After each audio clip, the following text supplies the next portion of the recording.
Good afternoon, everybody. It appears we're live. So this is World War II TV. I'm Paul Woodadge, and we're here to talk about Operation Totalize, the operation that began 76 years ago today. Well, technically it began kind of last night with our aerial bombardments, but 76 years ago today.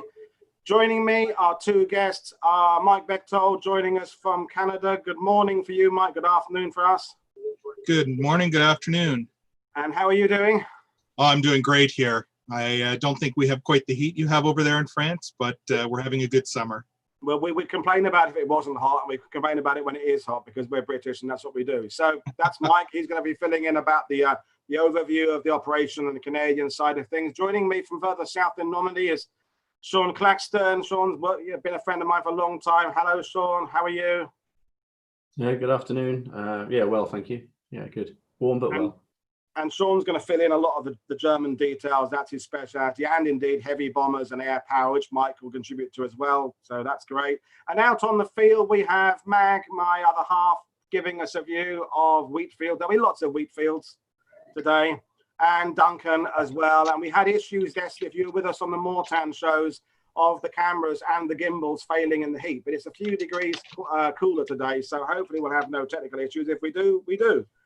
And are you looking south or north now, Duncan? North, back towards Caen. Yeah, okay. Hard to see on the screen. So we'll just do an introduction of what we're talking about today. I'll show you a map of, I'll show you a Google Earth image first of where we're going to be driving today.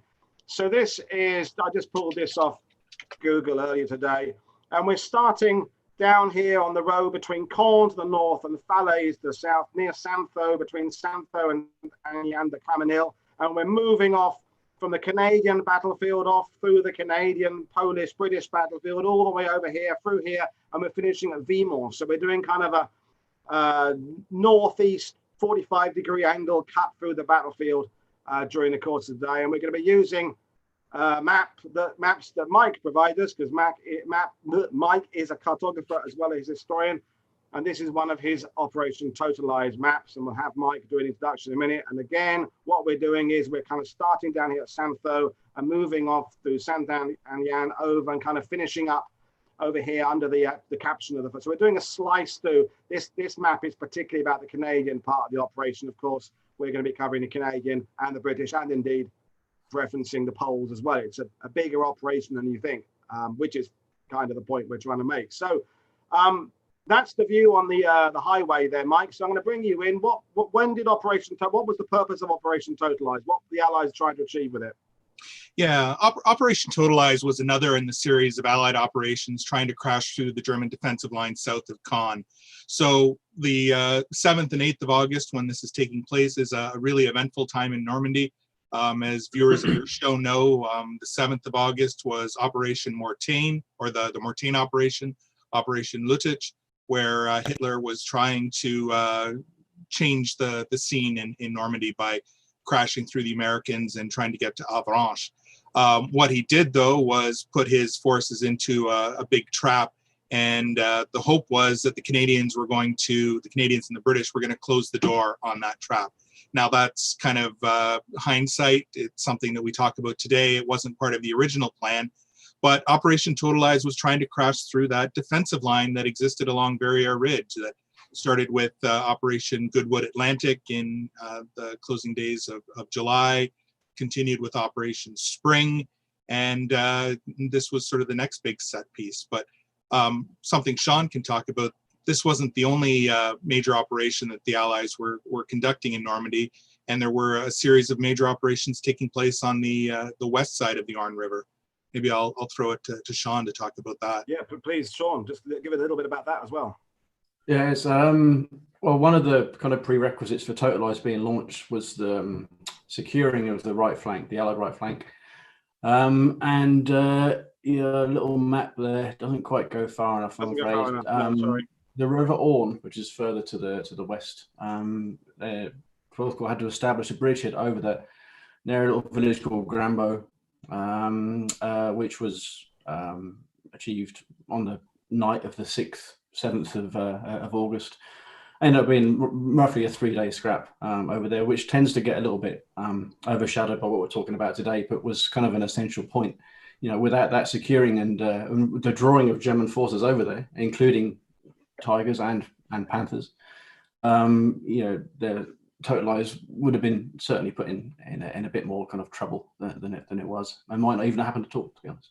Yeah, and the issue is by this time of August, there's a lot of things happening in a lot of places, contrary to the sort of the mid-June period where there's rather a stagnated front and you have to kind of wait a few days for major things to happen. Right now, it's all speeding up across the whole Normandy beachhead. The patterns pushing into Brittany. There's things going on, as you say, the crossing of the Orne. There's Totalize. There's a lot of things happening, but this operation, it all sort of centers around, and I'll have Mike join us, tell us a bit more about it. The main highway, I think, is important to reference, that main highway that runs from Caen to Falaise, which is where we are now. You can see it running straight, not quite exactly north-south down that map there, but it runs right through the middle of the battlefield. And essentially, to the west of the N158, you have the Canadian Army, and then the British Army to the east. It's not quite that simple, and Mike will go into more detail. And that's it. That road there is sort of the axis of advance for Totalize. And it's a big operation. And I think one of the things we're going to be talking about today, but not more than it deserves, is the fact that one particular German tank commander has ended up taking all the spotlight away, and what happened to him over what is actually a far more interesting and complex and larger operation. And we're going to take you through the wider battlefield, not just focus on the loss of one particular Tiger commander, although we will, of course, do that later on. So tell us about the terrain, Mike and or Sean, that we're looking at around here. It's obviously very flat, and that's why we're on a road bridge now to start, because there are no real positions around there where you've got any elevation where you can really see the battlefield. It's open. So Mike, what new tactics are we employing for Totalize that we hadn't perhaps done in earlier operations in Normandy? Yeah, for sure. Some commentators have talked about the plains south of Caen as being good tank country, or even great tank country, sort of rolling hills, wide open fields, lots of room to deploy tanks, and great fields of vision. I would argue, and I'm not the first, Terry Kopp, Mark Milner, and others have said that good tank country is even better anti-tank country. And when you have German weapons like the 88 and the 75 that can knock out a Sherman from 1,500, 2,000 meters, the advantage falls to the defender. And that's something we've seen throughout Normandy, that the defender has a lot of advantages in this type of warfare. They're dug in, they have their artillery pre-sighted and pre-planned, they have minefields, they have trenches, and the attacking force has to get out of their cover and come to them. And when the Germans tried it, for instance, at Bretteville-Norrie-Puteaux on the 7th to 10th of June, they suffered really heavily. After that, it's the Allies who are doing most of the attacking, and they suffer really heavily every time they have to come out. The only solace that the Allies have in this whole story is that the Germans have this doctrine of the immediate counterattack. I think it's Richard Holmes who said something like, the only sure things in life are death, taxes, and the German counterattack. And thankfully, the German counterattack usually created a whole lot of dead Germans and destroyed tanks and something like that. Because when they counterattacked, they came out of their prepared defenses, and the strengths the Allies had, artillery, anti-tank, tank, could be brought to bear on them and could attrit them in a really serious way. Because of those problems of attacking, the Allies were looking for new ways to attack over the battlefields. And Guy Granville Simmons, who was the Canadian commander of 2nd Corps, was probably one of our best generals. He wasn't perfect, he had his issues, but he was always trying to find new ways to return mobility to the battlefield. And for Totalize, his idea was to make a night attack. And a night attack went completely against all Allied doctrine at that point in the war. You have to remember, this is 1944. This is before we have night vision goggles and infrared that armies can benefit from today. Tanks were essentially blind at night. Any advantages of movement and vision were lost. So armored divisions basically did not operate at night.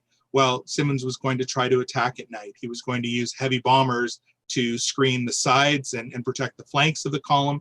And the columns would be tightly packed, and they wouldn't be stopping for opposition. They would be punching right through to their final objectives, hopefully doing that at night. So when morning came, they'd be on the key pieces of terrain they wanted, and then would dig in and deal with those German counterattacks. So it was a really innovative plan that was trying to take advantage of what they could at the time.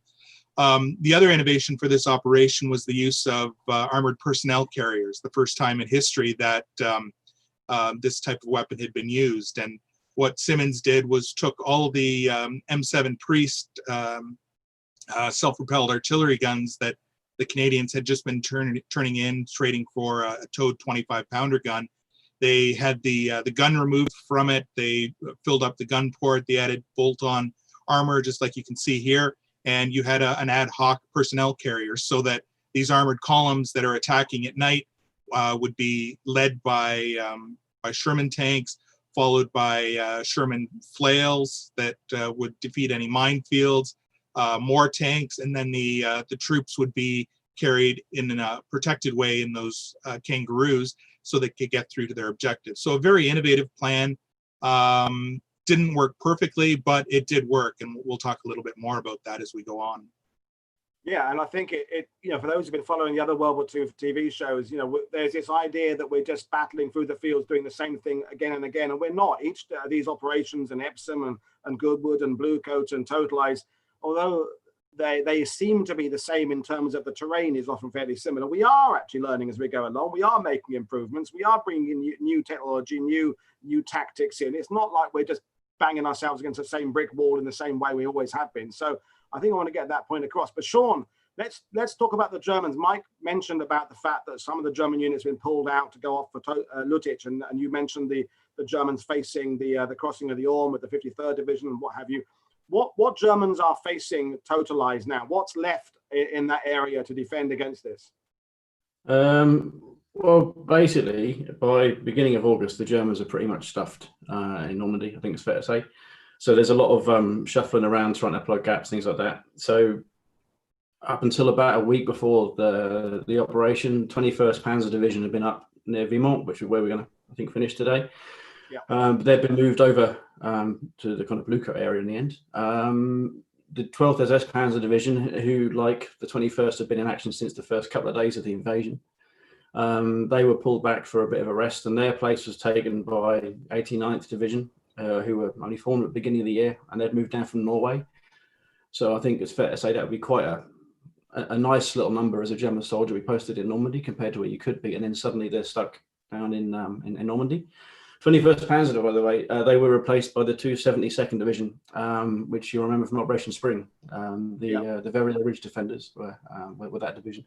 And they were moved away from that, having suffered fairly significant losses, but they were in the Vimont area. Then 89th Division to their left, with the 12th SS behind them in the rear, sort of in reserve really, but all under the command of the 1st SS Panzer Corps under Sepp Dietrich. With along with the 12th SS, you had the kind of organic battalion of Tiger tanks, who by this time were commanded by Michael Wittmann, the 101st SS Heavy Tank Battalion. And some of their second company, they were over in the Grambo area. Their first company, I think by this time, were on their way back further east to switch their Tiger 1s for Tiger 2s. And they had available for the operation against the Totalized push 8 Tiger 1s, which we will talk about in a little while. So you've got a mix of, fairly well motivated, fairly well trained people in the rear, and the front line held by a unit that's been in action, but only for a matter of weeks. And their first action was really kind of a fairly massive baptism of fire with attacks against Tilley Campania, and that in the beginning of August. Can I just mention one thing about the terrain as well? Sorry? I was just going to mention one thing about the terrain. Yeah, sure. While Duncan is showing us the view there, sure, please. Yeah, well, it looks absolutely flat, but it's not. At these points, you only have to be 2 or 3 meters higher up, and then suddenly you can see an awful lot further. So there are no obvious, when you look at it from ground level, you can't necessarily see the advantage you'll have from holding a particular point. So the area just to the west of Saint-Denis de Craminal was 122 meters above sea level. That's several meters higher than the surrounding area. Yeah. It doesn't look like it, but it does give you a little bit of a better view of the surrounding countryside. Well, we'll start. Duncan is making a walk now. Duncan, don't get too excited, Duncan. If you could just hang on for a second, unless it's really hot there, in which case keep going. If you're struggling, just keep going. But this is going to be the kind of the active walk, the only bit of the day where Duncan is actually out there moving from one side to another, and he's basically going to be moving north on parallel to the N518 highway. That's Mag has just dropped Duncan. Mag is driving off to then meet Duncan further north. So that's Mag driving off in my van there. Duncan's panning round south. And then Mag is going to take, you may be able to see Mag turn right up there. It might be not too good on the camera, but she's now be going north. See those buildings over there in the rear? And there's the, that's on the actual highway running from Caen to Falaise. So Duncan is going to be making a northwards walk. I'll show you on the map kind of roughly what he's going to be doing. I'll use the Google image, I think. So we have just dropped Duncan. Where is it? Here. And he is going to be walking up to, I think is where it is on the image there. So he's going to be going north through these wheat fields, parallel to the N518 highway towards the village of Saint-Agnan-de-Cramonil, which all of us English and British say in different ways. And Mag keeps correcting me how to say it, and I can't get it right, but there, I do my best. And what he's essentially doing is he's doing the same journey this German commander, Michael Wittmann, who we're going to have to bring into the story soon, was doing with his Tiger tanks on August the 8th, 76 years ago. So Sean, I'll bring you in, and then I'll bring Mike in a second. So you mentioned Michael Wittmann yourself. This Operation Totalize is us, basically the British, the Allies, and Canadians and Poles moving south. But during this, there is this advance north by Michael Wittmann's Tiger Battalion. What was going on? What was the background behind it? And why did his force start moving out? And also, to the point, when did they start moving out, and what were they trying to achieve? Well, it goes back to what Mike was saying about this habitual counter-attacking, which the Germans saw as being perhaps their best means of defense. So it's kind of, you know, in their nature that it was going to happen. So if you go back, the offensive starts during the night of the 7th, 8th of August. On the morning of the 8th, there's a guy called Heurich, who was the 3rd Company commander. He started moving about 6 o'clock in the morning towards the threat without orders. And so Wittmann was informed, and he thought, well, I can't leave this relatively inexperienced person to do the job. So he went forward to see what the problem was, what was going on. He had a conference with a guy called Val Muller from the 12th SS Division, and Kurt Meyer, who by then was the commander of the 12th SS Division. And they, thought about the potential for a counterattack. Not just the Tigers, there's other people involved as well.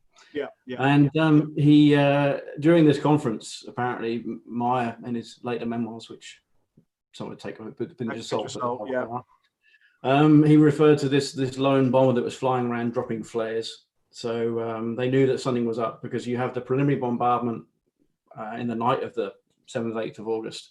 Heavy bombers forming like a corridor, bombing either side of this corridor. And then there was going to be further daylight bombing around midday on the 8th of August by the 8th Air Force, American 8th Air Force. So anyway, so they realized that, fairly soon they're probably going to get bombed. So he kind of brought his counterattack forward to 12:30. And you had, to say, these 8 Tigers under the command of Wittmann. But as well, you had around 20 or so Panzer IVs from SS Panzer Regiment 12. You had a similar number of Jagdpanzer IVs as well, which are like a tank destroyer, and a number of Sturmpanzer IV, which are these kind of like a mobile pillbox, but they were further kind of towards the main road. So around 12:30 in the morning, these 8 Tigers start their roll northwards, heading towards the high ground of point 122. Their actual objective was Tilly-la-Campagne, which is kind of a little bit further north. I'll just bring up the map. But yeah, that's the background for the for what Duncan is walking at this very moment.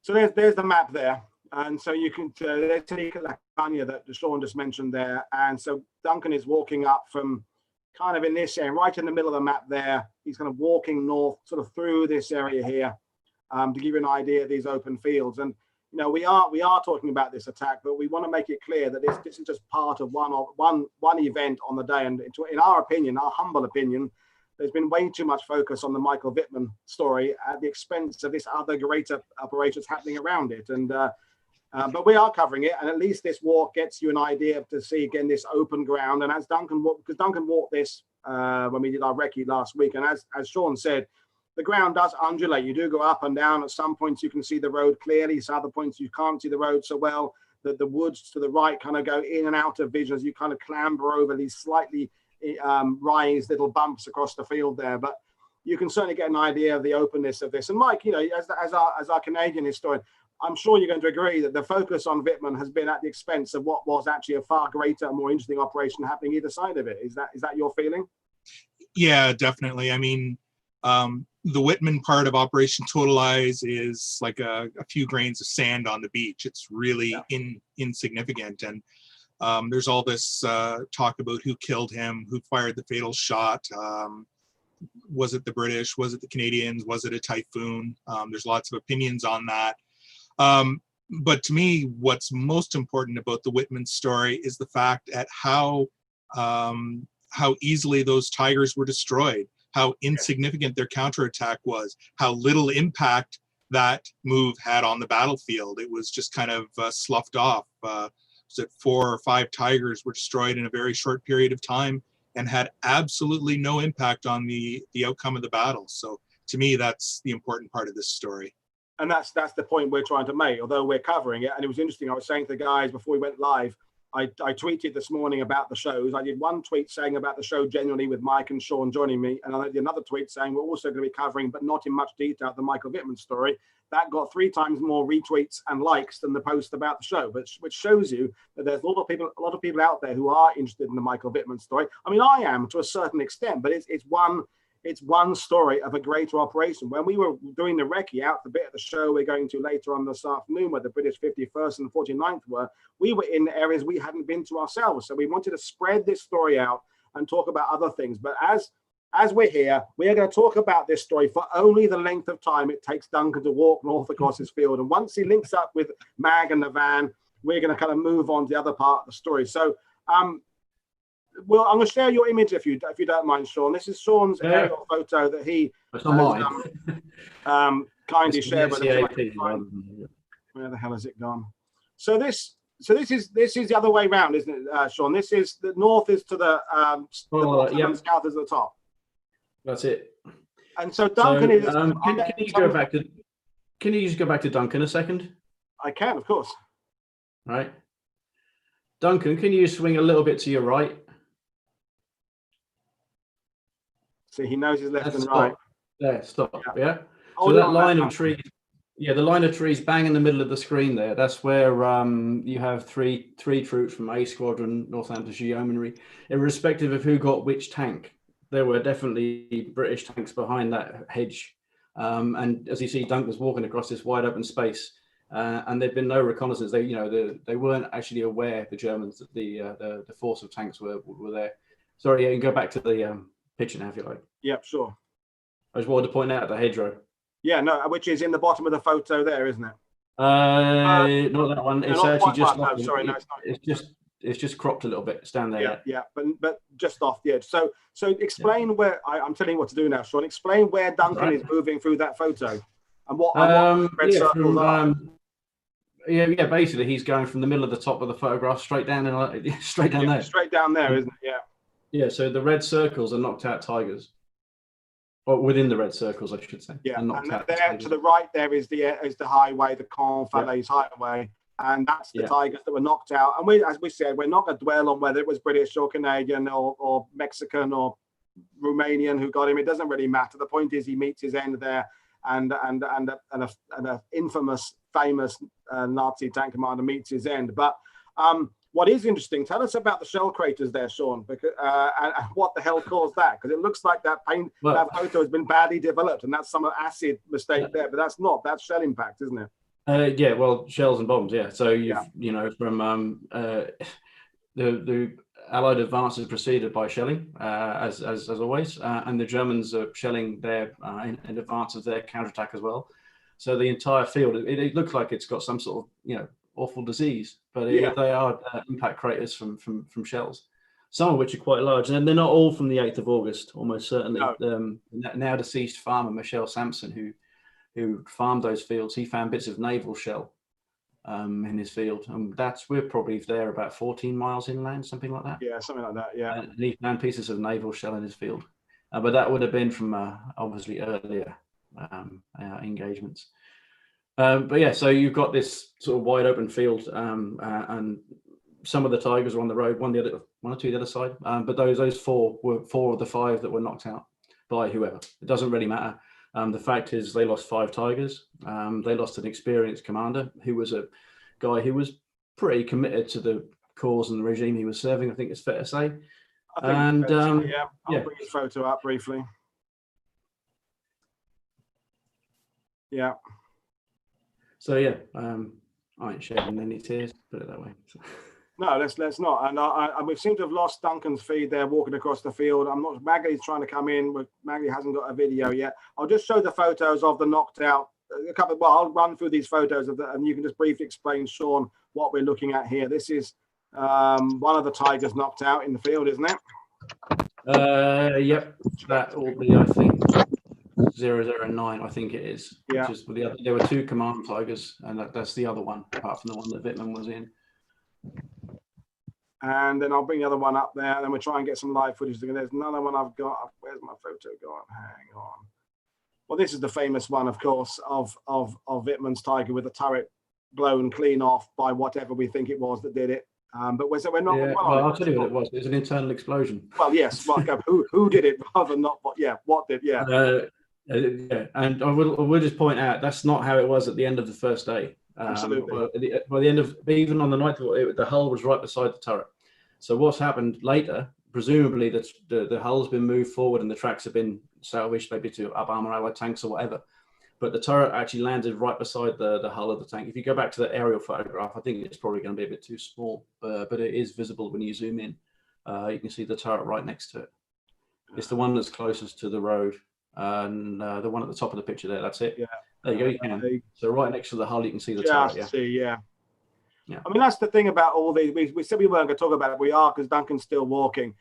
All this talk about the who did what and all these forensic studies of the battlefield, they're looking at a contaminated crime scene, aren't they? Because the photographic evidence we have is from at least days later, and you can't go back in time and look at it and work out exactly. So it's almost a futile exercise to work out exactly who did what. But while Duncan's walking north, I'll just bring in Mag's feed there, because Mag is showing, Mag's showing, can you see Duncan, Mag?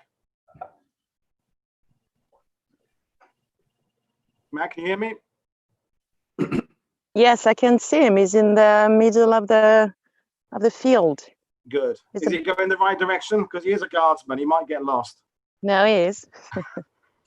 Weather looks distinctly better than yesterday, Mag. It looks like a little bit cooler for you there. I'm glad, because it was not really.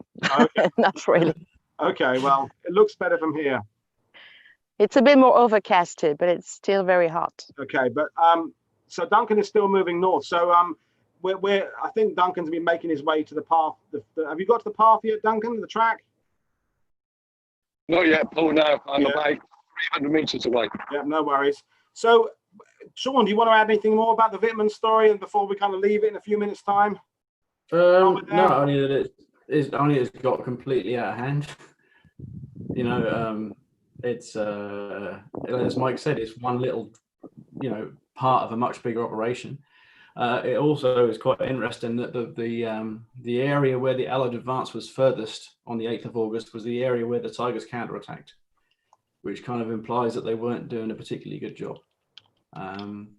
The story of the reason for the kind of mad charge was that was supposedly the way, just kind of in a similar sense to what the Allies did, just kind of push on regardless. If you remember, Paul, back in about 2007, we met Ken Tout on location, and he started speaking about the events. And he said he saw it as some kind of Valhalla-like ride, kind of death charge, because he knew he was running out of luck. But whatever. As to who got him, I don't really care. Exactly, it doesn't really matter. It doesn't matter, does it? Things. No, so too much focus on this at the expense of other stuff, and so that's Mag's view south there. And I'll let Mike sum up while Whitman is making this foolish, whatever you want to call it, Valhalla run, suicide run, death or glory. I don't know what it is he's doing there. What's happening on the west side of the road with the Canadian advance at this point, Mike? Right at the same time as this happening, what's happening over on, in fact, the part of the ground that we won't be visiting today? Tell us about that a little bit, Mike. Yeah, sure. So by about noon, the the first phase of Totalize is winding down. The armored spearheads with 2nd and 4th Canadian Infantry Brigades have pretty much got to their objectives, and they had dug in and they were preparing to meet the counterattacks. Of course, they were a little bit confused, still trying to finish some of the sort of clear out the Germans who were in behind that had been bypassed. And the armored divisions were moving forward to move on to the next phase of Totalize. So the Polish Armored Division to the east and 4th Canadian Armored Division to the west.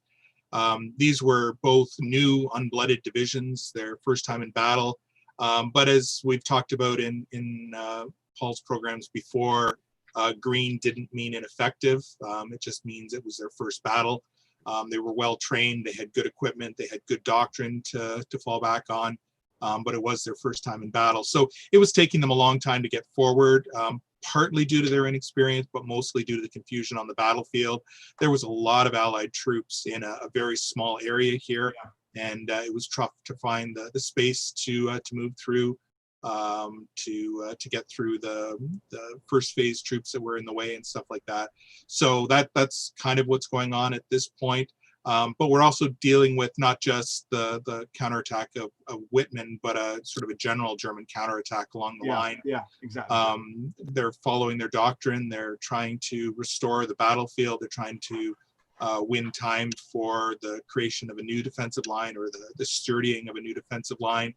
And just like Whitman's attack, all of the German attacks fail. They have some small local successes, but they don't do anything. They don't really stop the Allied advance. There was a planned pause in Simon's plan at this point, in terms of bringing up the armored divisions, giving them time to get forward and deploy.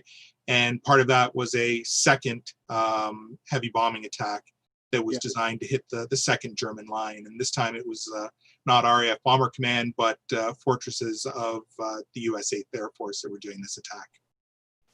Well, one of the reasons when we were doing our recce last week and we decided to have Duncan walk north across those fields, although he's walking a little bit slower than the speed tanks can move, it does get across how long it takes to move anything across such open spaces. We worked out that if Duncan wasn't stopping to take the odd bits of footage, it's about an 8-minute walk, and he's only doing one small part of the advance Whitman and other Germans are making, and indeed the same kind of distances the Canadians and Poles and British are making going south. It's a long time to be out in the open like that, isn't it? I mean, the foot speed of Tiger tanks, they're not fast, are they, Sean? How fast would they be moving in a battle like that, or formation like that? On a field like that, probably, I don't know, 15 miles an hour, probably, something like that. So, which would be, it's really not it would feel fast, fast.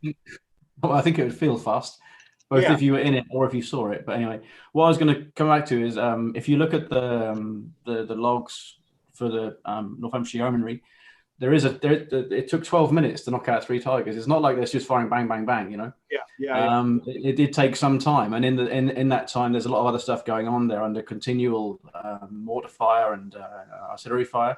There's a lot of dust and a lot of smoke around as well, of course. It's not a quick thing. Do you want to wait till they get to the hedge and then talk about 3 troop, or do you want to start now? Or? Yeah, because we're going to drive up to the monument in a minute. So do you want to do that when we're driving there? I guess. Yeah, if you like. Because Duncan has now just about finished the walk now. So that took about 15 minutes is what we thought it would take. And you can just see again, just thank you, Duncan, for doing that. Get in the van and get a bit of shade for a few minutes. And then we'll drive up to the edge of the trees where the Northamptonshire Yeomanry were. And interesting, while we're talking to you, there's the usual YouTube chat is going on, and even Mike is joining in, and we've got Sheldrake 6 and Alex Black and what have you, and David O'Keefe, a lot of Canadians. It does seem to be that the opinion as to who got Whitman does seem to divide fairly neatly between Brits think he was got by the British, and the Canadians seem to think he was taken out by the Canadians, which one would expect, I suppose. And Brian Reed's book on the battle has come into discussion there. But we're not going to into it. It doesn't matter. We don't care. What's more important is that a horrible Nazi who stood for the regime was killed there. And as Sean said, we're not going to shed any tears over his loss. But we're going to move up now and carry on talking about the Northamptonshire Yeomanry, because they could drive along this road toward the village of Saint-Anne-de-Cramonil and show you the tree line there where they took off, fired from. and then we're going to take you into the village itself, where there's another action later in the day. The Jag Panthers that Sean mentioned earlier are going to come into the story again, and we can have, again, Mike give us some more background about the operation that's happening around and to the side of this generally. And we can, anything we want to talk about, we can. But so we're moving up. That's the footage from the front of the vehicle. That's Duncan's feed there. And so the Northamptonshire Yeomanry, Sean, do you want to fill us in a little bit about who they are? For those who don't understand what yeomanry means, just who are they and what they're part of 33rd Armoured Brigade, but what's their origins? Right. Well, Northamptonshire, basically cavalry. Sorry, they've gone a bit far. Is there possible to stop at that hedgerow they've just passed? Can you stop, guys, and go back a second? No, I think they're going now. I think they're stopping at this bit of tree line. Is that all right? The next bit. Oh, well, never mind. Stop there, guys. No. It doesn't matter. I think that it is very hot where they are, so we'll. Yeah, that's fine. So that tree line that we passed back there, that's where you had, well, basically, you've got a squadron of about 20 tanks divided into different troops. And you had one troop to 3 troop from A squadron who were behind that hedge. They'd moved up there in the early hours of the 8th of August and were just basically sitting there waiting, I guess, for this expected German counterattack. You had amongst them one Firefly, commanded by a guy called Sergeant Gordon, a Firefly with the 17-pounder gun, there you go, that was as effective as pretty much every German tank gun. Mike mentioned earlier about the range of these open fields, suiting the German anti-tank defences, be it either from anti-tank guns or from tanks themselves. The Firefly with a 17-pounder as the kind of the Commonwealth equivalent, if you like, of something that's able to use that range, engage at distances effectively engage, I should say, beyond the normal 75-pounder equipped, 75mm equipped Shermans. So anyway, so Sergeant Gordon has this Firefly, and they reported seeing 3 Tigers advance across their front at about 1,200 yards. This is just before about 12:30 to 12:45 just in the early afternoon. The second in command was a guy, Captain Boardman, and he told them just to hold off for a minute. He went forward to see what was happening. And having seen these 3 Tigers and confirmed their presence, he told Gordon to fire. And Gordon engaged the rearmost of the 3 Tigers as he saw it. Okay. His gunner was a guy called Joe Eakins, who was from Northamptonshire. I think he was a shoemaker in his civilian life. And I've got the time down here at 12:40. 12:40. The rearmost Tiger was hit and it started to burn. The second Tiger fired back 3 rounds, but Gordon had anticipated what was going to happen and he'd pull back into cover. But during that withdrawal, either the open hatch of his turret hit a branch or maybe a German shell hit it. Either way, it clanged shut on his head. And he was almost knocked unconscious, and he climbed out dazed and was kind of wobbling around everywhere. But because of the German mortar fire and artillery, he was wounded by shrapnel. So Boardman himself then climbed into the Lieutenant James, who was the troop commander. He took over from Sergeant Gordon, and basically Eakins and his Firefly knocked out the other 2 Tigers at 12:47, and then the last one at 12:52. The last one, the third one, was described by Boardman as having been milling about. So they weren't just kind of advancing. And if you can you go back to that aerial picture? Yeah. I say that. Hang on, I'll go find it. Yeah. There we go. Yeah. Where to go on my screen as well? Right. That one in the middle there is actually reversing. If you look. See the one that's level with I'm pointing near the road or not near the road? No, the one above it. Right, that one. That one there. If you look at the tank tracks, that's reversing. So maybe that is the one he's referring to. It's just trying to pull back. So the camera teams are over in the bottom left-hand corner of the photo now. They're where the monument is. So we'll talk about that in a minute. And because Mag is showing that same image, which at the battlefield there, if you haven't been there, those are watching this when you come back to Normandy, it has the battle explained there as part of Operation Totalize and has the 4 Tigers and other vehicles and things marked on it. But Duncan's doing a Duncan. Duncan's going off looking for shell scrapes because he found them last week. He thinks they're shell scrapes, and we don't disagree with him. It's either bullet holes or shell scrapes. That's what keeps Duncan going. So he's in the actual woods behind. There is, Sean and I, we've walked through those woods over the years. There's still, and in the village itself, there's still bits of metal and crap from the battlefield left. Though nothing kind of worth taking anywhere, but there is still detriment from the battlefield there. But so the monument there, for those who get to Normandy, if you go to these villages here, it's all about August. As you drive into Saint-Ange, the Cramonil, there are these signs saying August 7th, August the 8th, because that's when the battle was for them, up near the beaches. Sure, June 6th and 7th, but, and as Sean said earlier, you're only about 14 or 15 miles inland, but it took 2 months for the battlefield to get here. And there's insignia there, the Northamptonshire Yeomanry, which is, you know, is a shoemaking town traditionally. And they were putting when we were on our recce here there last week, they were putting the flags up, which is nice, so that even though COVID's going on, even though they're not going to be expecting anybody to be there this year particularly. And Ken Tout, who Sean mentioned, posted on Facebook this morning pictures of previous anniversaries, but of course he's not there this year. But at least we're acknowledging this story here, and we can, you know, give it the credit it deserves. But that's it. We're not going to, as far as I'm concerned, we're not going to mention that Michael Wittmann character anymore. Now that's it. That was my last mention. Now we've done it. Now we're going to move on to other things.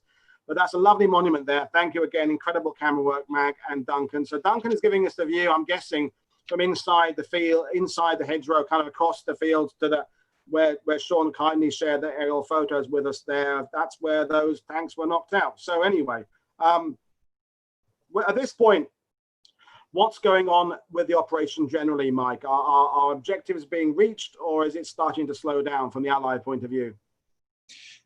Yeah, the operation's certainly in a pause right now. As I'd mentioned, the first phase has come to a conclusion, a successful conclusion for the most part, and we're now waiting on the start of the second phase. Now, the second phase was, and I'm not going to get into the details, the plan for Totalize had been revised a number of times. At one point, Simmons had proposed a 3-phase plan. At some point, it was changed to a 2-phase plan, but essentially the second half of the operation was taking part at this point. And it was to be kicked off by the strategic bombers of the US 8th Air Force, who were to attack the line in front of the Canadian attack, in front of the British attack. And somebody, I think it was you, Paul, had mentioned that Whitman had seen not Whitman, that Meyer had seen one of the fortresses up in the air and took that as a harbinger of the attack that was to come. And so it spurred him on into his attack. He looks at that as being smart, that he moved his forces out of the area that was going to be attacked. I think that he was already in advance of the area that was going to be attacked by the Americans. And all he did was rush his attack and probably herald its failure instead of getting himself out of the way. But the Americans were attacking. They were using fragmentation bombs, sort of lower yield bombs, because they didn't want to crater the battlefield and impede the progress of the tanks that were going to have to cross that terrain shortly. But one of the big problems with the American attack was that quite a number of their bombers, somewhere in the neighborhood of about 24 bombers, bombed short. And they bombed back near Caen, which is really, really far from where they should have been dropping their bombs. And it had a pretty big impact on the Allied forces behind the lines. The headquarters of 3rd Canadian Division was hit, and its commanding general, Rod Keller, was wounded, and that essentially ended his war. The headquarters of the 9th Agra Armored Group Royal Artillery was hit, and it knocked that unit out of the battle for a significant period of time. Nobody's really sure exactly how many Allied casualties were caused. The first American reports were saying that something on the order of about 25 Allied soldiers were killed.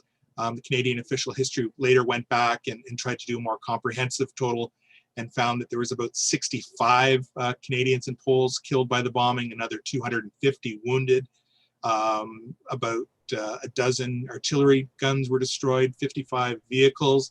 So that's a pretty significant hit from friendly fire that thankfully was behind the lines. It didn't hit either of the armored divisions that were moving forward, so it didn't impact them. But it certainly made them all scratch their heads. At one point, there was a rumor going through the Allied lines that the Germans had captured a whole bunch of Allied bombers and were using them to attack the Allies. Obviously, that's kind of ridiculous, but that was one of the things the troops were looking at, because they couldn't believe that their own bombers would strike them as hard as that. The Germans were up out of their trenches at one point cheering on the Allied bombers, because they too thought they were German bombers, and thought the Luftwaffe had finally come to make some sort of significant impact on the battlefield. But unfortunately, these kind of friendly fire strikes weren't unusual. Operation Cobra had seen 2 days of bombings on American troops. On the day before, the 24th of July, the bombers had hit American troops, killing quite a number of men, including the commanding general, Lieutenant General Leslie McNair, who was the senior U.S. general killed during the war. Again, on the day the operation was launched, the next day on the 25th of July, there was short bombings, and unfortunately it was one of the costs of doing business in this kind of a battlefield. Well, I'm going to jump in there, Mike, and explain what we're looking at now, and have Sean come in there, because we're now in the village itself, and you can see there's an information board referring to the Northamptonshire Yeomanry and Kent-Out, and this Petit Ravine, the little ravine, which is the sort of the track that kind of heads off to a wood to Duncan's right there. If you can swing round there, the Petit Ravine there, the gully, if you like. So what happened there, Sean, kind of briefly later on in the day? It was an attack from behind, essentially, wasn't it, by the Germans, or counterattack? Well, yeah, I mean, this is the other counterattack, apart from the Tigers, or from the 12th SS Panzer Division. So they had around 20 or so Panzer IVs as Kent-Out, who did their bit on the kind of I suppose you call it the right flank of the Tigers, and it was I can't remember how many. I think the Northamptonshire Yeomanry lost about 16 tanks or something that day. They knocked out Devon, lost 17, I think.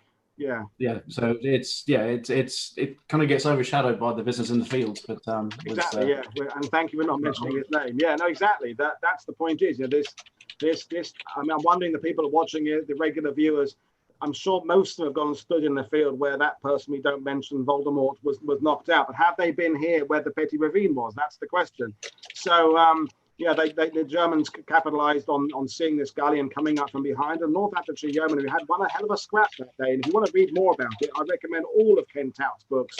But his book that covers this is exceptionally good. He's still around, Ken. He's from Essex. He's from just down the road from where I'm from. And there are these information panels. They're only in French, unfortunately, but you can use your Google Translate and what have you. If you walk down, Sean and I have walked down that track. I think we walked down there with Ken, didn't we? We've certainly been down the road. Yeah. We did go down there with Ken. It's an amazing story. And the other thing, when we're leaving the village soon, we're going to be starting to talk about the other the British units beyond the 49th and the 51st. You'll see what a different terrain it is, or not so much a different terrain, but a sort of separate battlefield separated by a ridge line, which we'll talk about later. But guys, exceptional camera work again. If you could hop back in, we'll drive on now. And they've just got a little short drive before they leave the village, but I want to there's a particular view that Duncan will get while he's driving, where you can see this where they go over a ridge, and then we go into the village of Saint-Agnan, the Caminil, and we'll bring Mike and Sean into this. I hope those watching it are enjoying it. There's as many side conversations going on there that I'm trying to keep my eye on as there is from the from what we're talking about. And yes, to Tim Sampson, that is the gully that there is mentioned in Kent-Out's book, and you can walk down there. As you can see, he said, interrupting himself there, like most villages near Caen, it's massively expanded now. All those modern buildings to the left there is the expansion of the village from the war. But in the centre of town is another monument to Northamptonshire Yeomanry. Inside the town hall, they have a mannequin with a battle dress badged up as a Northamptonshire Yeomanry guy. They've got some maps and some photos from the war. And so it's worth going to. So they're just driving into the village now, and then when they turn right near the church, and there are a couple of bullet holes on the church, but not enough to get excited about. We thought about going and looking at some spang, but they really weren't very exciting. But as they turn right, they'll be getting to the junction in a second. You'll see this drop off in inclination from the ridge, which kind of separates the battlefields. I'll show it to you when we're nearly there. They've got to stop at all these various stop lines in the village. Well, I hope they're stopping. I was doing a documentary with James Holland last April. He was in his Citroen, and he never stopped at any of the white lines, but I think he just, thought, I'm in an old car, I can get away with it. So there you go. But Yeah, they're heading off. They should be able to see the church come into view very shortly. There's the spire of the church. And then as they get past the church, you'll see this, that we're on the high ground. Sean mentioned it early on. The village is what did you say, 122 meters above sea level, Sean? There's a point by the main road that's 122 meters, yeah. Yeah.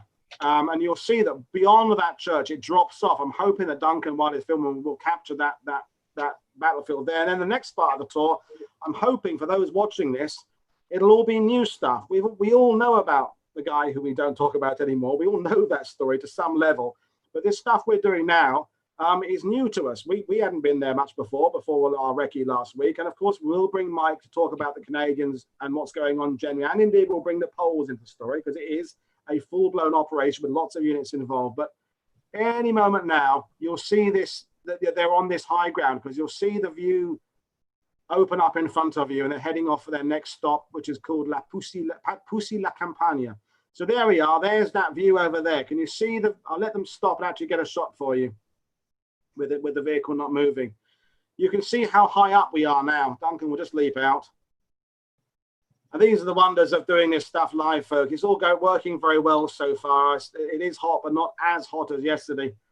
But you can see we're on a bit of high ground there. We're heading off into these wheat fields. You can see in where the camera is pointing there, and that is the battlefield for the 51st and the 49th divisions, and indeed the rest of 33rd Armoured Brigade. And when we saw this ridge, we realized everything's happening beyond this area was completely separate of what was happening in the area we've been to. I'll bring up the map again, Mike's Totalized map, and we can explain where we are now. So we've gone, see here where the 2nd Canadian Infantry Division coming down here. We're now leaving Saint-Andian de Cramanil there, and we're heading off this way towards villages that aren't actually marked on the map, but La Poussy La Campagne is here, Billy is here, and then we're going to end up showing Vimont over here. So we're moving through, you can see here, we're coming through the 49th Division and the 51st, the Highland Division coming through here. And this is all the new stuff we're doing here. So thanks to Mike's excellent map make. He didn't know when he made this map how many years ago that we'd be using it live on a TV show via a thing called Zoom.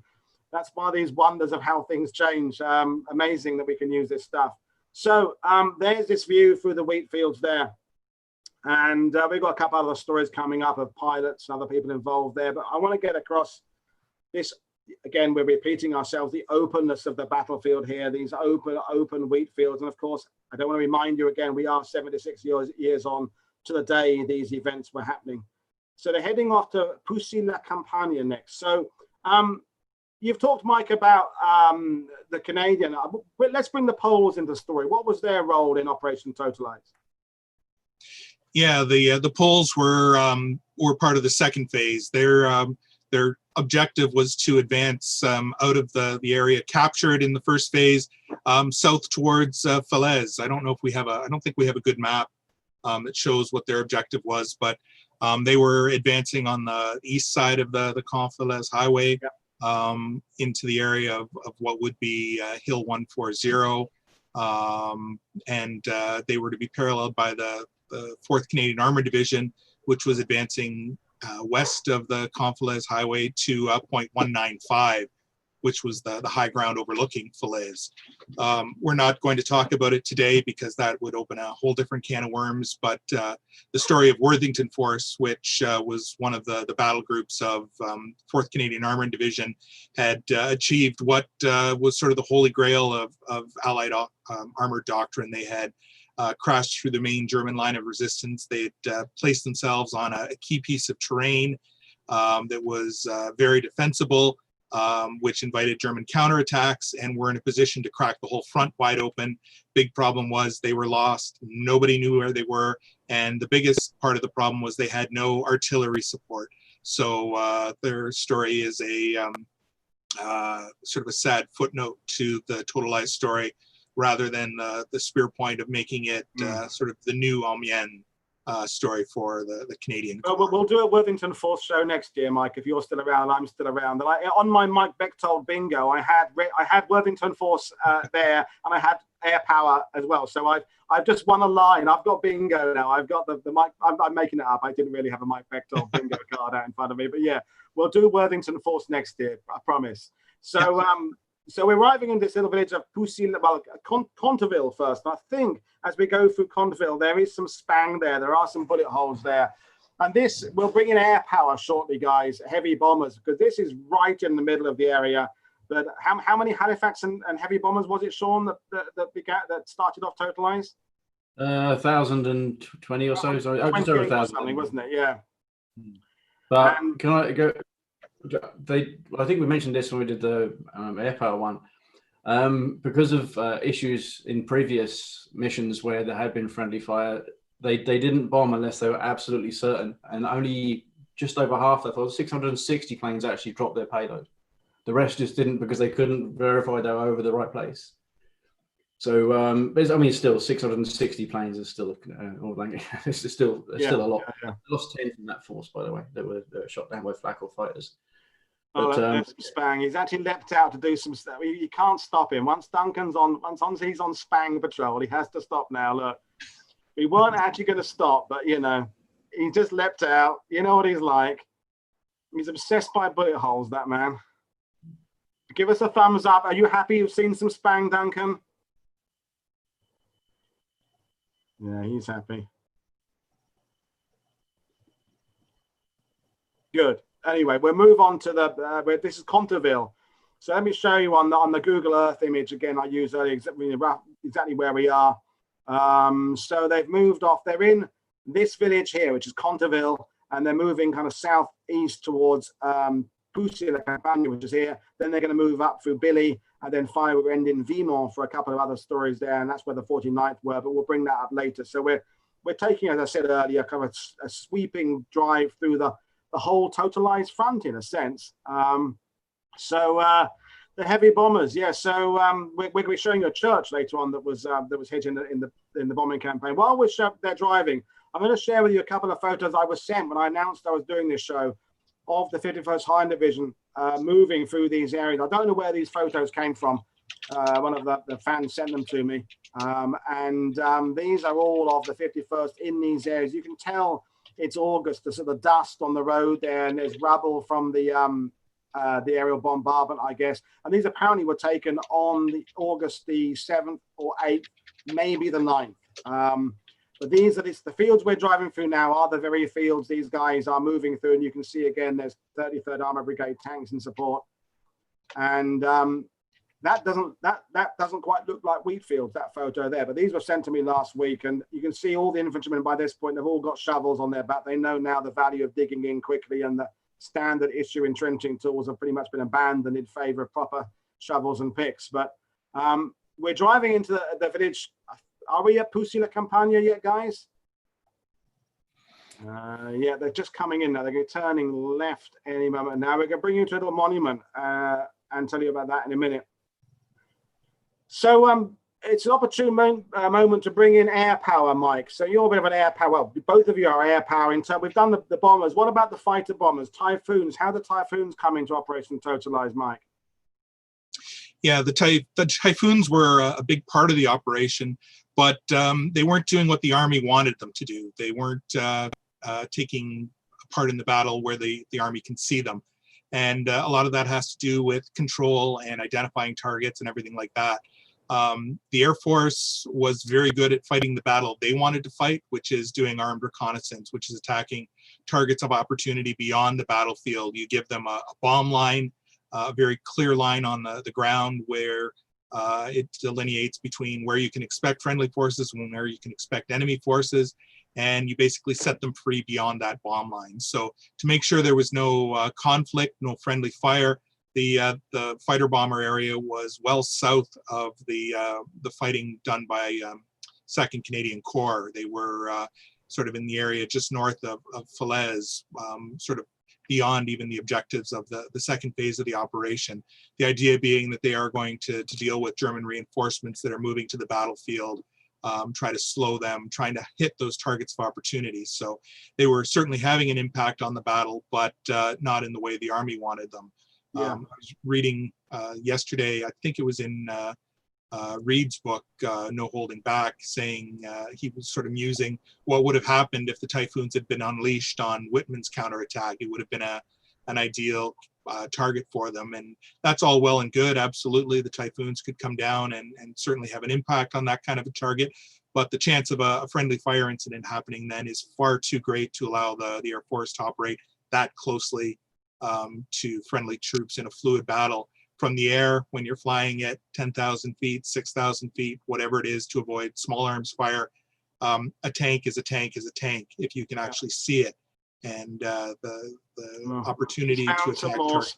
Look at him. We didn't. That was not on the schedule there. But just to interrupt you there, Mike, the monument Duncan showed us there is of a New Zealand Typhoon pilot called Peter Price, who was shot down, in fact, July the 27th. So I'll just show his photo with you now. This was earlier than Totalize, but the same kind of operation. So there's Peter Price. There's the first photo, a pilot officer. And it's interesting, I had walked past his grave at Ronville for 20 odd years and never actually knew where it was he crashed. You know, you can't research every story. And then we now realized another photo of him there that he was shot down in this village. And his aircraft, the Typhoon JP-843, is the one that's currently being restored in Canada to fly. So they're using that and bits from other airframes, but they got the engine out a few years ago from Normandy. I think JP Benamou is involved in that engine going to Canada. And this is the flight log, which I got from Matt Bone from the Typhoon Trust in Britain. And it talks about on the 27th of July there's the operation there. So Price, Flight Sergeant Price from Tilly Campania, and he's after a large MET, so motor transport column on road, cannon strafed. But the next one is an interesting one where it actually has in the operations record there. It says red section led by Flight Officer Buchanan, blah, blah, blah, blah, blah, blah, blah, southwest of Tilly, some fact, and it says it was encountered, and Price, who was number 2 of the section, broke right and down and was last seen disappearing in the rainstorm. So actually, contrary to today with this lovely sunshine, it was in a rain that day, so cloud base of about 2,000 feet. So this information, thanks to Matt Bone for supplying that for us. That's interesting stuff there.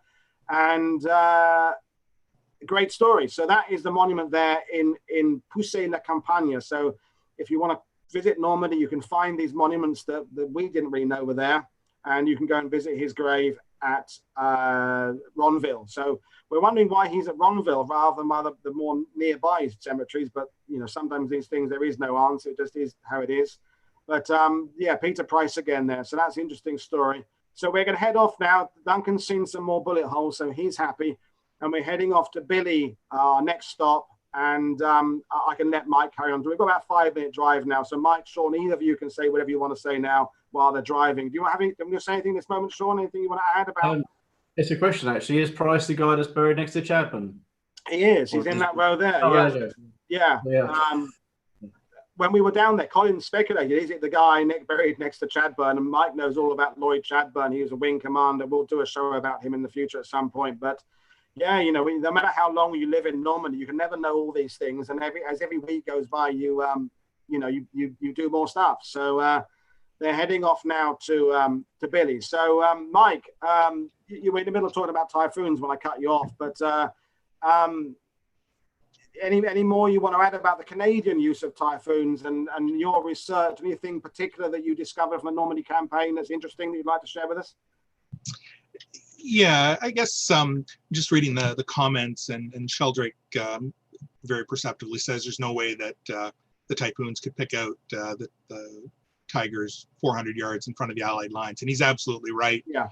If they were 10 miles in front of the lines, then absolutely it would be a great target. But like I said, the chances of friendly fire are too great, and they could just as easily pick out the Canadian or British Shermans that are there and attack them. So I think it's worth emphasizing that the RAF was, in a sense, fighting one battle and the Army was fighting another battle in Normandy.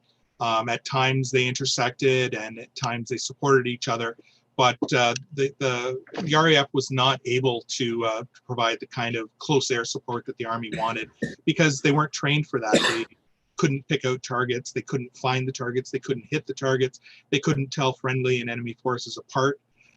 So they generally fought beyond the battlefield. Their main role was interdiction. They were trying to hit supply columns, they were hitting bridges, they were hitting railway lines, things like that, trying to interfere with the ability of the Germans to get their forces to the front. And it couldn't really impact the battlefield in the way the army wanted. One of the exceptions to that was Mortain on the 7th of August, known as the Day of the Typhoons. And in that case, the fighter bombers of 2nd Tactical Air Force and 9th U.S. Air Force were unleashed on the battlefield, and certainly had a heyday with the German armored columns. It's up for debate how many tanks were actually destroyed, but in that case, they were doing the kind of close air support that the army wanted. But that was really an emergency situation. And I mean, we did 2 shows on Mortain yesterday, and we didn't do as much about Typhoons. We're concentrating on the ground role, but of course, in that situation, you know, it's much easier to brief pilots and say, hit anybody on the road, just don't hit the big hill, because the big hill is where the Americans were. Any road leading towards it was kind of open game. So the point Sheldrake made about friendly fire problems with the Mortain situation, you know, you've just got to avoid the big hill and you'll be fine. And so that's where you do get the columns here. Although the RAF investigations post-war or post-battle tended to suggest that only a few % of tanks and armored vehicles were actually knocked out by Typhoons. But we'll bring in Sean in a second. The fear of the Typhoon amongst the Germans was huge. And of course, how many columns were delayed? And it's not just the tanks, it's the support, it's the Bowsers and the support vehicles that are also being hit by Typhoons. So, Sean, you know, you're more of a heavy bomber guy, but the Typhoon, do we give it too much attention, not enough attention? Is it, you know, what's your feeling on the Typhoon? I don't know, because it's interesting. It's the only plane that I know of that has a monument to itself, in a sense. The one at Neue Bocage. It's a monument solely to Typhoon pilots. I can't think of any other aircraft that has a monument in that sense, you know. I think it was a very impressive aircraft. There's no doubt about that. Absolutely, yeah. Whether it's been overhyped or not, what's I this don't know. called? Frelly what? Hang on. Duncan's talking. Yeah, I'll just switch Duncan off. They've got their navigation. Are you on the right way, Duncan? You think you're going the right way? That doesn't look where we went last time. They'll find their way. The 2 of them are great.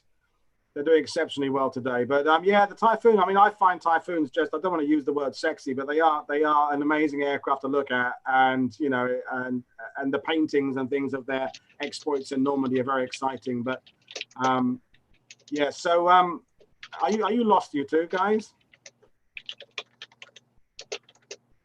You made a wrong turning. You're heading for Billy next. They'll make it. Don't forget, guys, we only been with the recce was last week, and you know, there was a little naughty, difficult turn in Poussy la Campagne that they may have missed. We'll see. But so going back to Totalize, Mike. So or Sean, in fact, with the British, it does seem that the role of the 49th and the 51st has been overlooked in favour of other units in Totalize. Why do we think that is? I mean, I read through the 51st and 49th histories, and there's like 1 page devoted to Totalize. Do we have a reason why that might be? Well, I think it's fair to say that their advances weren't as impressive. Yeah. They were stalled short of Vimont at the end of the first day, and so and as it's a Canadian core operation, I think it's sort of more or less natural to focus on Canadian forces and those that are directly with them, like the 1st Polish Armour Division and the I guess the 51st Island Division comes under that. But yeah, I think it's generally seen as a Canadian operation by a lot of people, and they're on the flank, aren't they? They're just kind of tucked away a little bit up there, and there's no tiger. So. Yeah, well, I mean, Mike, if you want to address any more of the Airpower questions while we're waiting to get to our next stop, then please feel free to jump in. There's lots of stuff going on YouTube, which we'll try and address it. If there's anything you want to address, please jump in now. Now's the time to do it, Mike. Yeah, well, I'll take your first question about why the British flanking divisions aren't sort of central to the story. And I think that's really it. They're flanking divisions. And there's a really strange absence of focus on the first phase of Operation Totalize, that night attack. It sort of is a given that the troops advanced. Lots of talk about the plan, lots of talk about the innovative doctrine, about the use of the Bofors guns to fire them onto their target, and searchlights so they can keep their direction in the smoke and the fog.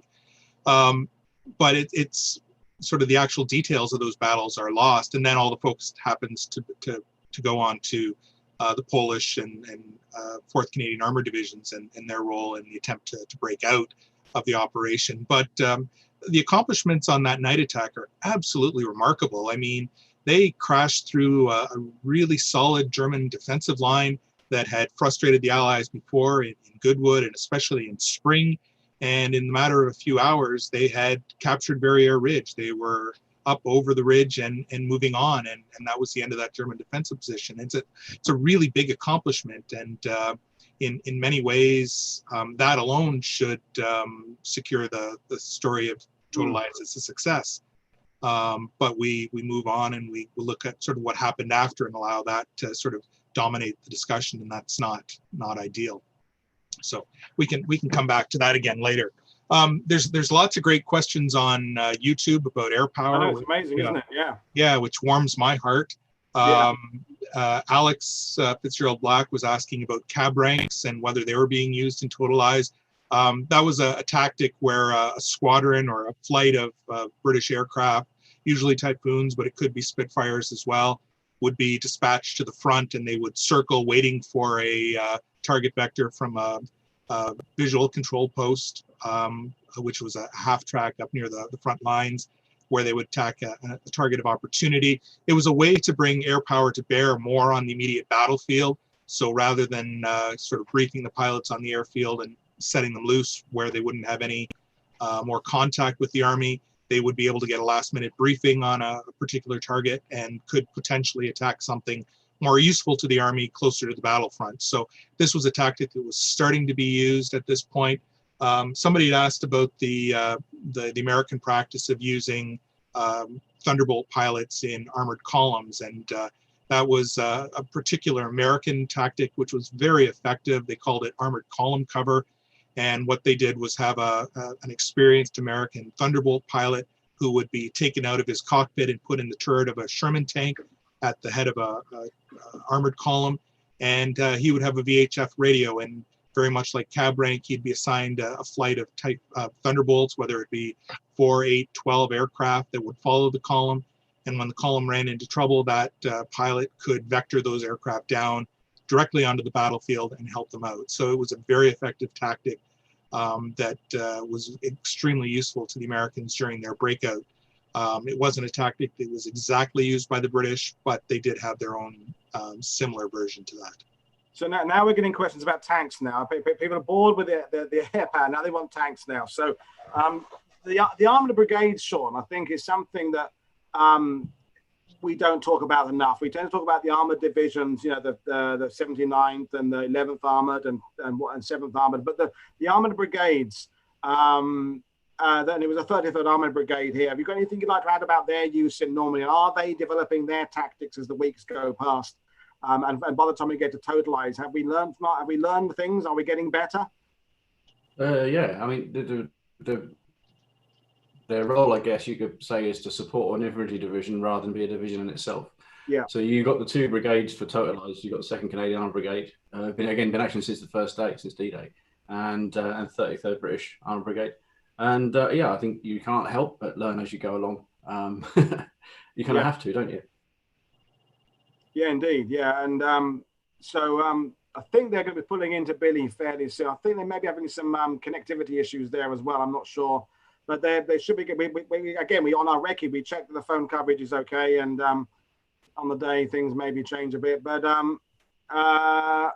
yeah. So what about your feeling about tanks, Mike? I mean, the brigade use, Sean's bang on correct there. They're supporting the infantry, and I think that's what we're learning is we've got to use everything together: air power, artillery, tanks, and infantry, combined arms. Because individually they're vulnerable, but together we've got more strength. Is that how you'd sum it up?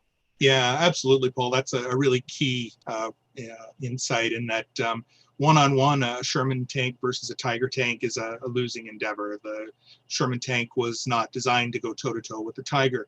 But the Allies didn't fight fair. We're not going to have individual duels with Tiger tanks. That's not the way we're going to fight this battle. We're going to use 12 Shermans against that Tiger, and we're going to have artillery, and we're going to have air power, and we're going to have Piats and everything like that. We're going to use every resource at our disposal to make that happen. And the destruction of Whitman's attack is a great example of that. Frankly, it doesn't matter who knocked him out eventually, but the fact is he put himself into a trap. He had British on his right side. He had Canadians on his left side and to the front. And there was just going to be no escape from that. If it was a one-on-one duel, he might have a success, but it wasn't. He put himself in a situation where he exposed his flanks and rear to the Sherman Firefly, which is a weapon that was every bit as good as the German 88 and can knock out a Tiger from the front from probably 1,000 yards and from the sides and rear at much greater distance. But he's going to lose that battle 99 times out of 100 kind of thing. So yeah, it's not about the value of an individual weapon system. An example I've used before is that the Allied way of war was like a symphony. It wasn't about the violins, it wasn't about the cymbals, it wasn't about any one particular instrument, but when you put them all together, you make this beautiful music that is entirely effective and gets the job done. Any single weapon by itself isn't going to, but when you combine them all, that's when you have success on the battlefield for the Allies. Well, I just pulled that photo up there because in that photo there, you have your tanks, you have a flail tank over the right there, you've got carriers, you've got kangaroo transports, I think, in the middle, and then you've got the artillery behind that, the Aguras firing over the top, and then you've got the Airpower marauding over there and the cab ranks. And as you said, Mike and Sean, that's how we're doing it. We're not playing fair in a sense. We're putting together resources the Germans can't even dream of at this time of the war. So hopefully the camera teams are in position soon. I'm not there yet. It looks like they are. They're in Billy now. So this is a little tiny little bit. That's Mac's finger. There's Billy there. So this is an interesting thing. We found this church last week, and we realised clearly it has been nearly destroyed and left as a monument, and it's kind of neatly left there. What's interesting is the French account of this is that it was deliberately blown up by the Germans, dynamited at the end of July because the British were using it for observation.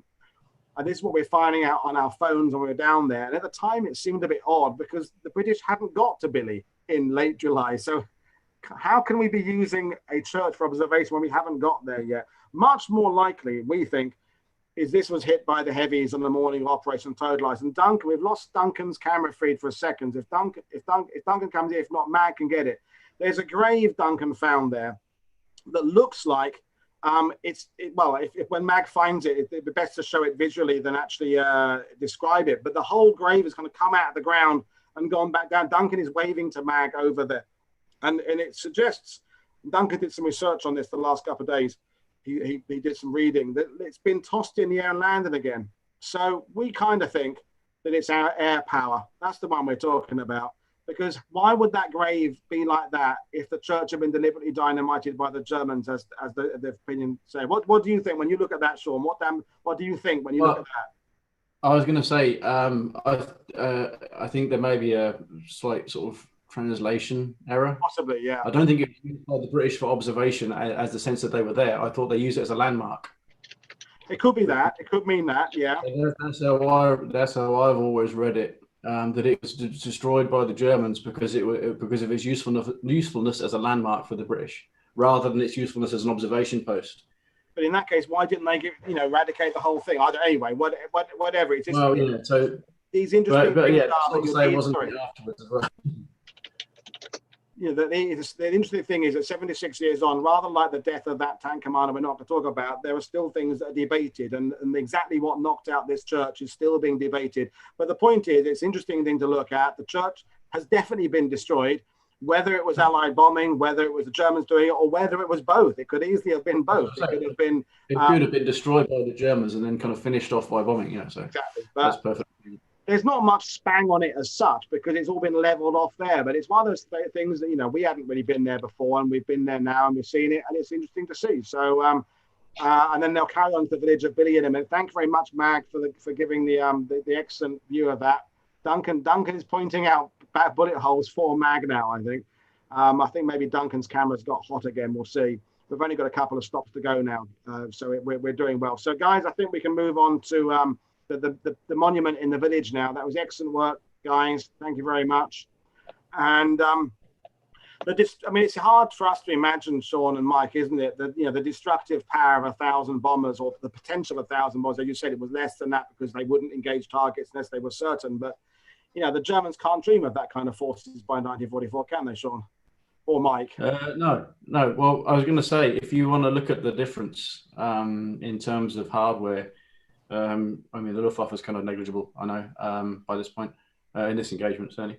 But you had best part of 2,000 bombers, if you include the 8th Air Force and the RAF, night and day. You have over 700, I think, artillery pieces. You have 2 armoured divisions and 2 armoured brigades. So you're talking best part of 500 tanks. And this is the symphony that Mike was talking about. You know, It's a whole kind of mass of stuff. Sometimes there's a bit out of tune with the friendly fire, I know, but, you know, it still kind of works. And against that, you've got, say, 50-odd tanks with the 12th SS included. It's just, you know, we have, the Allies have the resources to bring that sort of stuff to bear. And the Germans, it's not only a matter of equipment they've got, you know, tanks need fuel, and their fuel columns are still being destroyed on a regular basis. Yeah. And, say they're not in a good position, thankfully. But, yeah. And in a sense, we're not even breaking a sweat to put these formations together. In a sense, are we? We know we are, I suppose. But, you know, we've got so much resources now. You know, it's easy for us to pull these forces together. We're not. Yeah, it's not a last resort, is it? Sorry. It's not a last resort for the Allies. No, it's not. We're not doing this out of desperation. That comes back to the tank commander's action, the German counterattacks. What are they going to achieve? It's pissing in the wind, isn't it? Essentially, what the Germans are doing that day. It's not going to stop anything. It's just a half-hearted attempt to try and make an effort. But we're heading into the village of Billy now, and we have another kind of historical dilemma, because we didn't find this monument. We knew it existed, but we went and looked at it for the first time last week. And it's a monument to Totalize, to this eastern part of the battlefield. And when we get there, you'll see in the modern part of town, there's one of those rather modern 1960s, 70s churches there that you get occasionally where towns were clobbered. And you can see as you drive through Billy, I'm repeating myself again, lots and lots of brand new construction, because these areas were pretty much wiped off the surface of the earth, as would happen when you have that amount of bombers coming through. I guess the village is bigger as well now, but even so, lots and lots of modern construction. But there's a monument there the guys will be at very shortly that has a Canadian pilot referenced, a Curry, who Sean will tell us about, and it has a reference to Totalize. So in fact, while we're driving, Sean, I'll bring up Curry's photo, because you're the one who did the research on this. So Curry was a Spitfire pilot shot down in June, wasn't he? Yeah, was it 15th of June, I think, something like that? 16th of June. Yeah, and so 27 years old. And 421 Squadron, they lost 3 Spitfires. They got engaged. They flew. I mean, there's this sort of thing as well. This wasn't their only mission that day. They're flying backwards and forwards. I think the next day, actually, they moved to France. But they've flown over and done their stuff, and they come back in the evening of that day. And they got involved in a scrap, and three Spitfires were lost. He was the only fatality. The others crashed, but the pilot, one was injured, one was okay. But he was killed. He was initially buried in the churchyard or the cemetery in B, and then he's now in the cemetery at Breakout. That's his original marker in the cemetery at Breakout, where it was replaced with the stone one. Just to again put things into kind of context, the German fighter arm lost 30 planes that day. They always lost. It was always disparate. They always had this kind of and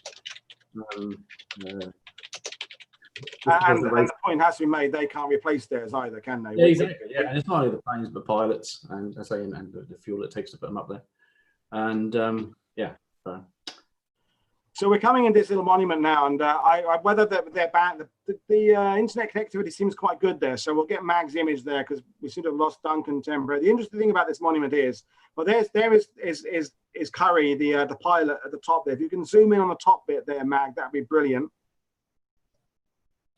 So there's Lorne Franklin Curry, as Sean said, 41 Royal Canadian Air Force Squadron, shot down 15th of June, 27 years old, and was originally buried in that cemetery there. But the interesting one, well, not that isn't interesting, and thanking Curry for his service there, but is the one below. So here we have, so 14th of August was the day Billy was officially liberated. So as Sean and Mike said, perhaps the reason the 51st Hind Division and 49th don't get quite the attention is they do take 5 days, no more than that, it's a week to get to their objectives. But what's interesting there is it says The 43rd, down a bit, Mag, 43rd, 49th, and 51st Divisions of Infantry. Well, the obvious error, and I did this on Twitter last week, is the 43rd Division were nowhere near Billy. They were 30-odd miles away in Montpinçon, involved in the Orne operation Sean was talking about earlier. So our feeling is that's meant to be the 33rd Armoured Brigade. And it's just a typo. Unless anyone, Mike or Sean, has any other suggestions as to what that can be. But the 43rd weren't there. I think we can be pretty blunt about that. Even if there was one tiny support unit of the 43rd Division attached to Totalize, it still doesn't mean you would reference it as it says there, division. So I think it's a mistake. When we questioned ourselves saying, why hasn't anybody noticed? We thought to ourselves, well, I wonder how many people actually get there to see that monument. I don't think it's exactly on the normal circuit your average tourist to Normandy does. I've been living here for 20 years. I've seen it, well, once live and now once on TV. So, but there is interesting. That was put up for the 60th anniversary, and it references two divisions that definitely were there and one that wasn't. And there's a monument there because Mag will always show that because that's Mag is French, and Mag, we said that in all our shows. Every village in France has its monument to the First World War and the civilian victims. And maybe this village, 2 people on that monument there doesn't seem very much, but these villages are often just a dozen houses. And when you've got a dozen houses and you've got 2 people killed, that's a lot of people out of one village killed in one day.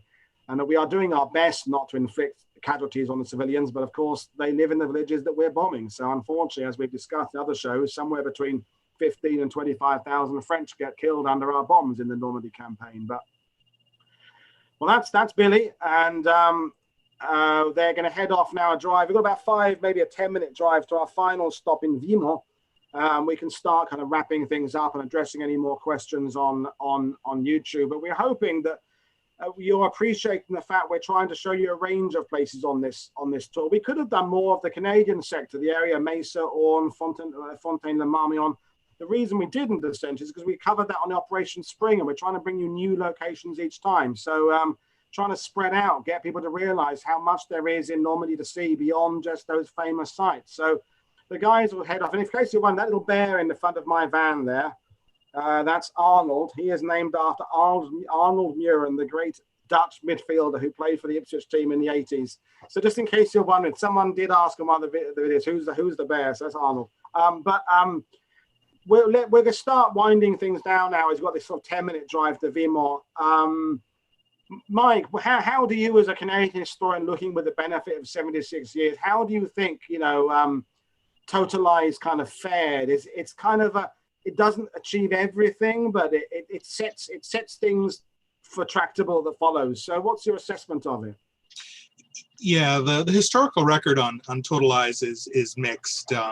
Some consider it maybe not an outright failure, but a disappointment. I'm thinking about Jack English's book on the Normandy campaign. He calls it the failure of high command, the Canadians in Normandy. So you kind of get a sense of where he's going with that book. But he looks at Totalize as a whole series of missed opportunities that they had a chance to crash through the main German line. They had a chance to get to Falaise. They had a chance to complete the envelopment of the German army that had plunged itself into the pocket through the Mortain attack. And he sees it as a sort of a big opportunity cost. Others look at it as more of a success. Kopp and Brian Reed look at it as more of a success. Reed is a bit more equivocal on it. But I think there's no way you can consider it not a success. As I'd mentioned earlier, they crashed through the German barrier ridge defenses. They'd advanced farther than anybody had in I think you could say in Normandy in any one operation, yeah. But certainly south of Caen. And regardless of the fact that maybe they didn't achieve all that they had intended to achieve, it was an extremely successful operation regardless. The second phase of the operation, where the armor divisions are thrown in, is a different kettle of tea, and it's certainly a mixed bag, especially with what happened to Worthington Force. But they are certainly going through some very substantial German defenses. 89th Division, 272nd Division, 12th SS, the Tiger Force. And it's not an inconsiderable German strength that has been destroyed and attrited. I think the figures are that half of 85th Division ceases to exist as a result of Operation Totalize. So these are losses the Germans just can't replace. And at the end of the day, it really is a battle of attrition. The Germans are going to lose forces. They're not going to be able to replace them. The Allies have this wealth of resources, more tanks, more guns, more men, though there are certainly shortages of infantry. Sean's point about how many guns and how many tanks is really well put. But I think it's also important to say that the Allies were not being successful because of brute force. John Ellis wrote an interesting book a number of years ago that he called Brute Force, where he basically said the Allies won the war only because of a material preponderance, that they didn't have any tactical or operational skill, that all their equipment was shite, that they couldn't get it done, except for the fact that they had more of everything. And I think that's absolute crap, because if you look at what's happening on the front lines, you see a great deal of skill on the Allied side. The Sherman tank is an excellent weapon of war as long as it's fought in the way that it can be effective. You're not going to do head-on attacks with it. You're going to fight it from the flanks. You're going to race across open ground, find a hull-down position, and fire from a covered position. You're going to use the 75 Shermans to fire on potential targets to screen the attack, sort of a hedgehog, leapfrog kind of method of getting across the battlefield. And you're going to use as many of these things as you can, not one-on-ones. So yeah, there was a great deal of tactical skill that was taking place.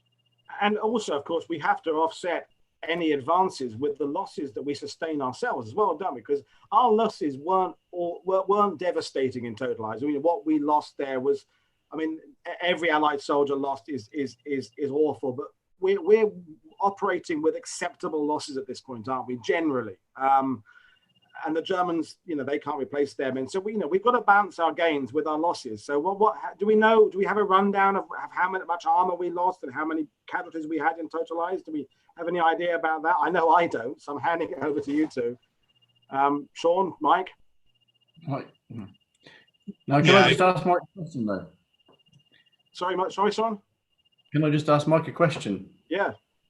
Going back to Jack English's point, do you think it was feasible to continue or not? Continue at what point?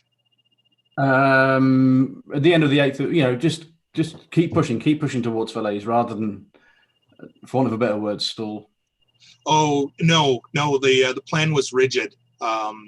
With the second phase bombing, the U.S. Army Air Force's bombing had been set up, and it couldn't be called off. And so, love him or hate him, this was Simmons' plan. And once it got started, you were kind of stuck with it. You couldn't leapfrog and keep going. Was it the right decision to have that bombing? I'm not sure we can second guess him, because he was making his plans based on the best information he had at the time. And part of that information was that the battlefield was much more heavy with German armor than actually was the case. As we know, a lot of the German armor had been pulled out and sent to Mortain. But when Totalize was being planned, he was planning to go against an armored heavy force. And so it was thought that the heavy bombers were absolutely crucial in making that happen. So once that plan had been settled on, really there was nothing they could do to speed up the conduct of the operation. Well, that's very good points. I think we're approaching where we are. We're in Vimont now, and this is on the main road that kind of runs between Caen and Lisieux through Cagny, which is where we're driving back. Well, after we leave the Camargue, which is famous for Operation Goodwood. But this is where we're going to bring in Mag in. This is another little story we're going to bring in, and this is also where the 49th. We discussed it. The 49th Division took about 5 days to take this village. I'll show you on a map where we are again. I'll bring up that Google image from earlier. So the guys are currently parked up right by this intersection here in Vimont. So Caen is over to the left and Lisieux is over to the right over there. And they're in this little village of Vimont, which is on the main D613 from Caen to Lisieux. And the British 49th are coming from Bellengreville. And on the August, they push this way towards Vimont and they lose. This is the Duke of 7th Battalion Duke of Wellington, lose a couple of guys there. They pull back. The Royal Scots Fusiliers carry on the next day. They lose 6 tanks in support taking Vimont. They try get it, takes them 3 or 4 hours to get across the river, and there are all sorts of German machine guns around here, and despite using crocodiles and various other support vehicles, they got pushed back to Belingraville, and they finally take Vimont 5 days later. So 5 days to go what is about 1.5 kilometers, which I think is that reminding us that attacking is not always easy in Normandy. But the point is, we're going to bring in Mag here. Mag is a monument, so we'll put Mag's are you there, Mag? Are you on? I'll ask, because Mag's will do this story. It's about a Frenchman who is memorialized here in Vimont. So Mag, can you hear us? Yeah, do you hear me? I hear you perfectly, Mag. So tell us about this gentleman. Well, his name is Camille Blezeau. He was born in Valognes, near Cherbourg, in La Manche, in 1881. And Mr. Blezeau was a deputy for the Calvados department. And in 1940, he raised his voice against the Vichy government. He was an opponent to Maréchal Pétain. Yeah. And in 1942, he got arrested by the German because he was also into the resistance. And well, he was deported and ended up his life in Dachau, where he died in 1945. And well, his ashes or whatever was remaining from him is also buried in Valognes, where he was born again. So Camille Blezeau. And the statue is right here in Vimont because again, it was Second War. Well, so yeah, so that we wanted to bring you that story for those watching, just to throw in some different things, and not that we're going to start a whole discussion now about Vichy France and the division of France in World War II. That would need an entire discussion at some point, and maybe we'll do that in the future. But here is a brave French politician who stood against the Vichy, the idea of Vichy, and he ended up dying in Dachau. So this guy was 64, I think, when he died in Dachau. Was deputy of this area here in Vimont. So we thought I'd bring you that as just an interesting last story there. And then while the guys will be driving back now, we'll switch off their camera feeds. If we want to, we can sort of wind things up. We've been at this an hour and 95 minutes, a bit longer than I thought. But brilliant as usual, Mag and Duncan. You've done a fantastic job here. We'll drop you out in a minute, you two. But you want to turn around us and give us a wave and say thank you, and then we'll wind them things up. Just put it on your together, the double shot there. So thanks, Mag. Thanks, Duncan. I'm hoping it wasn't quite as hot as yesterday. And you got some new bullet holes, Duncan. Well done for finding new bullet holes. Excuse me. So thanks, Mag. Thanks, Duncan. We'll drop you out now, and we'll just finish things up, and then we'll see you later on. Thank you very much. You've done a fantastic job. Bye. Right. So there we are. So that we'll finish up now with just the three of us to kind of wind things up about Totalize. And we do hope that you've watched it. Those who watched this have enjoyed what we've been covering today. You know, with something as complex as an operation of the size of the Totalize, we can't cover it all. We didn't do everything, but we just gave you a drive through the battlefield, showed you some things you wouldn't have seen before, did some discussions about Airpower, got some tanks in there, got a French politician who was killed at Dachau. I think we've done some nice stuff there. So Mike, Sean, just very briefly, how did Totalize springboard into tractable, and what was tractable basically continuing what Totalize was done, but just briefly explain that for us, one of you or both of you. Mike? Oh yeah, well, okay, so it's basically it's the beginning of the closing of the pincer, isn't it? Yeah. You know, after Totalize, you have the next push down towards Falaise itself with the tractable on the 14th of August. A couple of days later, you know, Canadian forces reached the town, and then roughly a week later, the pocket is closed. And in the meantime, an awful lot of Germans have been killed, wounded, or captured. An awful lot of equipment's been lost. And yeah, it's the beginning of the end, if you like. Yeah, absolutely. The early part of the Normandy campaign was sort of typified by kind of a stagnated battlefield. As we said earlier, these last couple of weeks, everything speeds very, very quickly. And, you know, there's been discussions on YouTube about Ultra and what we knew about the Germans and what they knew about us. The reality is the situation is changing very, very quickly from day to day at this point of the campaign. So that we'll leave it there with tractable as a continuation. Join us again on the 22nd, when we have 3 shows coming from the Falaise Gap, a short one from Falaise Town Centre with Sean again, who's doing that one. David O'Keefe, who's watching on YouTube, is joining the middle part about Saint-Lambert-Sardine. We've got Jenny Grant talking about the polls on Montormel. So 3 shows that day. I may or may not do something in between now and then. It's amazing actually how much time it takes to put these shows together, and the prep and the recce's and the photos and things. So we want a bit of a break. It's a bit hot. But Mike, Sean, thank you very much for your absolutely expert commentary along this battle. And did you enjoy it, Sean? It was good. You do it. You're happy to come back for Falaise? Yeah, whatever you like. Yeah, fine. Yeah, we like your comments, and we did only do 15 minutes about He Who Must Not Be Named. So that was quite good. So thanks, Mike. Thanks, Sean. Any final words you want to say, Mike, to wind things up? Anything to sum up? You good? You've muted yourself, Mike. You've muted your... There we go. Yeah. Yeah, sorry about that. There was some noise in the background here. No I just want to leave it with making sure that people are thinking that Totalize was a success. I mean, if you look at the map, you can see how far the British and Canadian forces advanced on the 7th and 8th, and it's really quite remarkable against a series of prepared German defensive lines. So yes, they didn't accomplish as much as they had expected or hoped, but what they did was still absolutely astounding and against all expectations of the way that the fighting had been going in Normandy. I think it's also interesting to consider a comment that Reed made in his book about the delay of Operation Totalize. Simmons had asked for a 24-hour delay so that instead of late on the 7th of August, it would be kicked off late on the 8th of August. And the point here is that would have given the Germans time to fully extricate all the armored divisions from the Caen front and throw them into the Mortagne.